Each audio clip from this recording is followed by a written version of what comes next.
Oke, sekarang kita akan pergi melawat ataupun mengenali tumbuhan daripada family Palma. Kalau di negeri Sabah atau bahasa tempatan kita kenali dia sebagai Pocochrombia, dan dari segi saintifik ataupun family-nya kita kenali dia sebagai Metrozelon. Seperti yang kita lihat, Pocochrombia ini mempunyai batang yang besar dan dia juga boleh mencapai ketinggian hingga daripada 10 hingga 12 meter. Dan kandungan bagi Rumbia ini kebanyakannya adalah daripada kanji. Oke,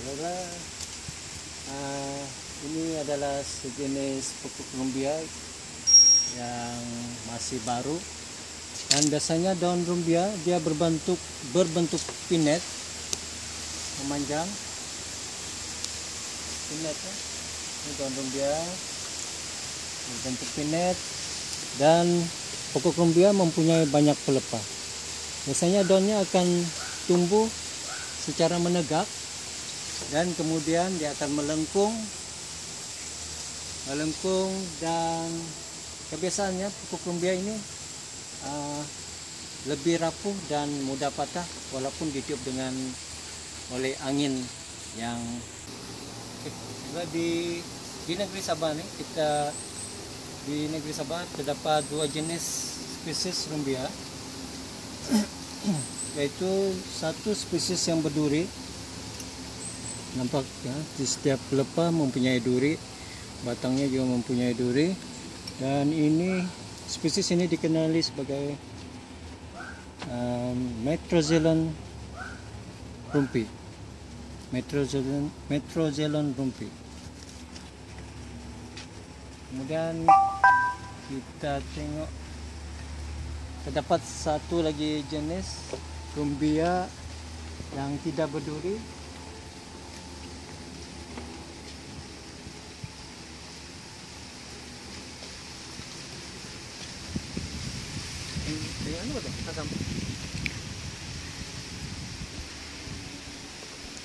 Oke, kalau kita tengok yang di bawah ini adalah sejenis rumbia, spesies rumbia Metrozelon sagus, yaitu Pocochrombia yang tidak mempunyai duri.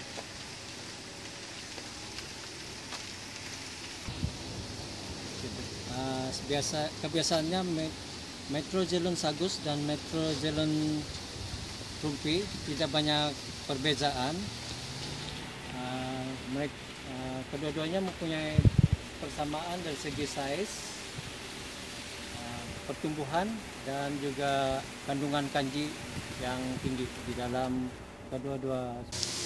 Habitat bagi Pocochrombia ini kebiasaannya dia ditanam ataupun tumbuh di kawasan tanah yang gambut, bermineral tinggi, dan mempunyai air yang banyak ataupun kawasan air yang bertakung. Itu adalah kawasan bagi pertumbuhan rumbia. Dan seperti tumbuhan lain juga, rumbia memerlukan cahaya matahari yang banyak untuk membesar.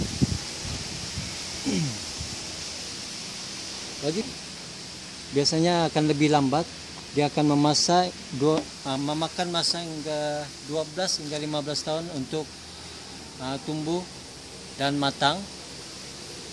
Maksudnya untuk sesuai untuk dituai, akan mengambil masa yang lebih lama.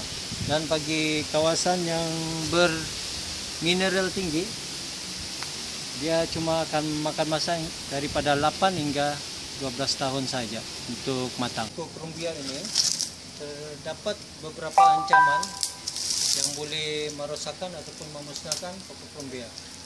Yang pertama berpunca daripada serangga, yang kedua berpunca daripada haiwan, dan manusia sendiri. Contoh serangga yang boleh merosakkan Pocochrombia ini ataupun Pocochrombia yang sudah matang adalah seperti tikus, ulat, dan Taiwan merupakan batang rumbia yang masih muda yang telah ditebang, dan bagi batang rumbia yang muda ini dia tidak sesuai untuk dibuat sagu,